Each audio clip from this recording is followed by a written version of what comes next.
नमस्कार जय जगन्नाथ बंधु। आज जड़े छात्र विज्ञान मेलार प्रतियोगिता अच्छी से एक विषय रखी आम जैविक चाष आम किपरि चाषबास कर जैविक चाष कहले कौन बुझ ना आमर आजिका समय लोक मैंने रासायनिक सार रासायनिक सार को अधिक बहुल भाव व्यवहार करद्वारा कि आमर जमीर उर्वरता ह्रास करुच्ची भल फसल अमल होगी किंतु आमर उपकारी प्राणी मानक यथा जिया भली केतक प्राणी मानक वंश लोप पाई जाऊँगी आम जैविक सार प्रभाव बल आम किपरि चाष करवा से विषय आसी आलोचना कर जैविक सार कहले कौन बुझ ना जो सार गुड़िक आम घरे कि आमर घर बाहर अड़िया आमर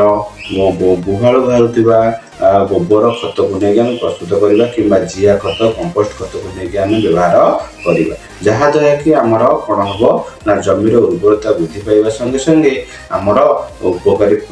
कीटकर उपकार हम जहाद्वारा फसल भल अमल हम जमीर उर्वरता वृद्धि पाइब सेगुड़ी गला कौन कौन ना गोबर खत आमर कंपोस्ट खत परिबा चोपा गाय गुहाल बाहर आवर्जना गाई गोरु मल और मूत ताकू नहीं आम बिलरे प्रयोग करवा फसल दुई प्रकार तथा खरीफ फसल एवं रबी फसल खरीफ फसल कहले कौन बुझ ना जो फसल गुड़िक जून मसरे आरंभ हुई अक्टोबर मसरे शेष होता है ताकू खरीफ फसल कहुए एवं जो फसल आमर सेप्टेम्बर मासरू आरंभ हो मार्च मास एप्रिल मास अमल कर रबी फसल कहुए यही जैविक सार प्रयोग करने द्वारा आमर कौन हुए ना परिवेश कौन प्रभाव पड़े ना जहाद्वारा कि वायुमंडल प्रदूषित होना लोक मैंने सहजरे निज जीवन यापन करें आमर कौन हम जल नष्ट होना जल को अलग काम उपयोग कर जैविक चाषर मुख्य उपादान गुड़िक जैविक खाद्य प्रस्तुत करवा कंपोस्ट खाद्य व्यवहार करवा कृषि जल संरक्षण प्रणाली खाली चाष क्रॉप रोटेशन कीटनाशक निंब रस और लहुणी आदि व्यवहार जहाँ आम जो रासायनिक सार प्रयोग करुचे जहाद्वारा कि आम वायुमंडल प्रभाव पड़ुची तथा आम पक्षी मैंने यदि कीटनाशक सार खाऊँ गाई गोरु मैंने बिलरे पड़े रासायनिक सार खाऊँ बहुत असुविधा हो जहाद्वारा से मृत्युवरण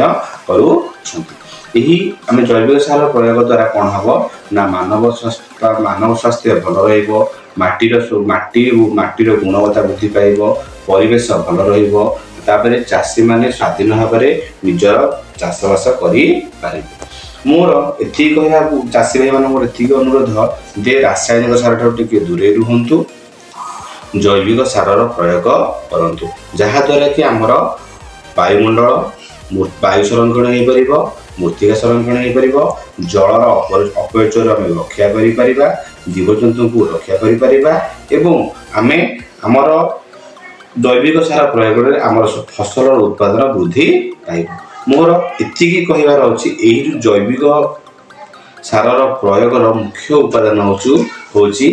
आम सबुठ प्रथम आम माटी को बचाइबा शिखा जहाँ आम परिवार आम समाज और आम भविष्य आशा और आहार हो जय